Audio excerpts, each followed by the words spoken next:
Guys, baiklah. Assalamualaikum warahmatullahi wabarakatuh. Perkenalkan, nama saya Resi Sapitri, NIM 2020143600. Kelas mata kuliah Bimbingan dan Konseling dengan dosen pengampu Miss Endang Surtioni, Magister Pendidikan.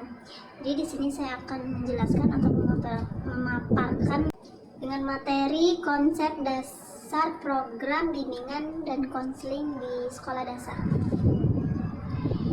Konsep dasar program bimbingan konseling di sekolah dasar. 1. Pengertian dan tujuan program BK bimbingan konseling di sekolah dasar. Program bimbingan konseling adalah suatu rencana kegiatan bimbingan dan konseling yang dilaksanakan pada periode tertentu.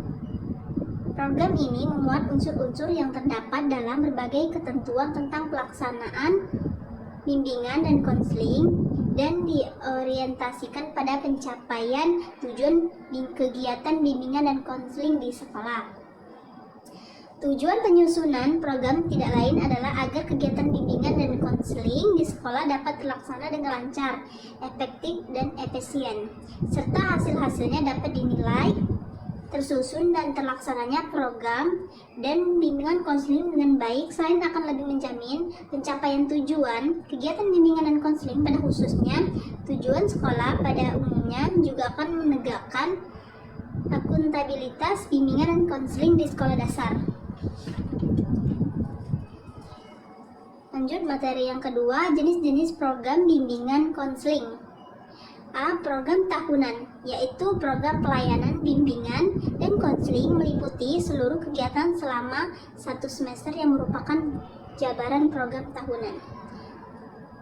B. Sama seperti program tahunan, program semester ini dilaksanakan semesteran meliputi seluruh kegiatan selama 1 semester yang meliputi jabaran program tahunan.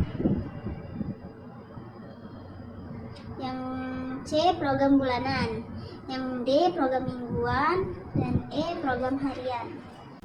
Yang ketiga, penyusunan program bimbingan konseling.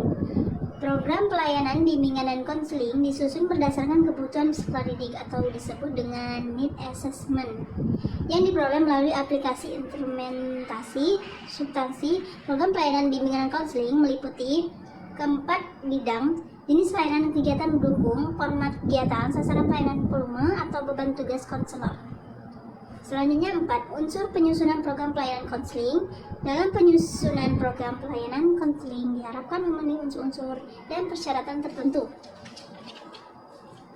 Selanjutnya, menurut Prayitno 1998, unsur-unsur yang harus diperhatikan menjadi isi program bimbingan konseling meliputi kebutuhan siswa, jumlah siswa yang dibimbing, kegiatan di dalam dan di luar jam belajar sekolah, jenis bidang bimbingan dan jenis layanan, volume kegiatan bimbingan dan konseling, dan frekuensi layanan terhadap siswa. Selanjutnya, jenis-jenis layanan bimbingan dan konseling atau BK di sekolah dasar. 1. Layanan orientasi. Layanan orientasi di sekolah dasar ditunjukkan untuk murid baru atau bila perlu melalui orang tua murid guna memberikan pemahaman dan memungkinkan penyesuaian diri, terutama penyesuaian diri murid terhadap lingkungan sosial yang dimasuki. Yang kedua, layanan informasi. Layanan informasi bertujuan untuk membekali murid dengan berbagai pengetahuan dan pemahaman tentang berbagai hal yang berguna untuk mengenali diri, merencanakan dan mengembangkan pola kehidupan sebagai pelajar, anggota keluarga, dan masyarakat. Yang ketiga, layanan penempatan dan penyaluran.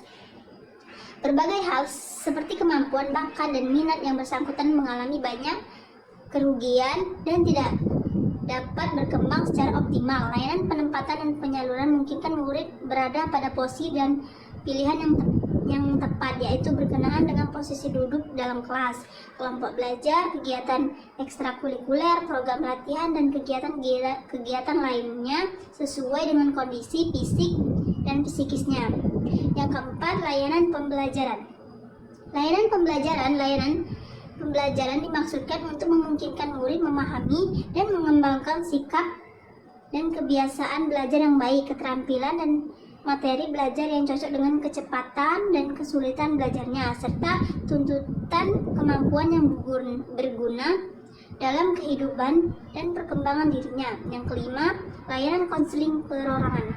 Layanan konseling perorangan memungkinkan murid mendapatkan layanan langsung secara tatap muka dengan guru kelas atau pembimbing dalam rangka pembahasan dan pengentasan permasalahannya. Lanjut yang keenam, layanan bimbingan kelompok. Dimaksudkan memungkinkan murid secara bersama-sama memperoleh berbagai bahan dari narasumber atau terutama dari guru kelas yang bermanfaat untuk kehidupan sehari-hari, baik secara individu maupun sebagai pelajar, anggota keluarga, dan masyarakatnya. Yang ketujuh, layanan konseling kelompok. Layanan konseling kelompok memungkinkan murid memperoleh kesempatan bagi pembahasan dan pengentasan masalah yang dialami melalui dinamika kelompok. Baik, kita menuju materi yang terakhir, peran guru kelas dalam kegiatan bimbingan dan konseling di sekolah dasar. Sardiman 2001-142 menyatakan bahwa ada 9 peran guru dalam kegiatan bimbingan konseling, yaitu 1. Informator. Guru diharapkan sebagai pelaksana cara mengajar informatif. 2. Organisator. Guru sebagai pengelola kegiatan akademik dan lainnya. 3. Motivator. Guru harus mampu memberikan dorongan kepada siswa. 4. Direktor. Guru harus dapat membimbing dan mengarahkan kegiatan siswa sesuai dengan tujuan yang dicita-citakan. Yang kelima, inisiator. Guru sebagai pencetus ide dalam proses belajar mengajar. Yang keenam, transmitter. Guru bertindak selaku penyebar kebijaksanaan, pendidik, dan pengetahuan. Lanjut, ketujuh, fasilitator. Guru akan memberikan fasilitas atau kemudahan dalam proses belajar mengajar. Yang ke-8, mediator. Guru sebagai penengah dalam kegiatan belajar siswa. Dan ke-9, yang terakhir, evaluator. Guru mempunyai otoritas menilai presentasi anak didik. Baiklah, saya akhiri dari penjelasan saya. Apabila ada kata-kata yang salah, saya mohon maaf. Pada Allah saya mohon ampun.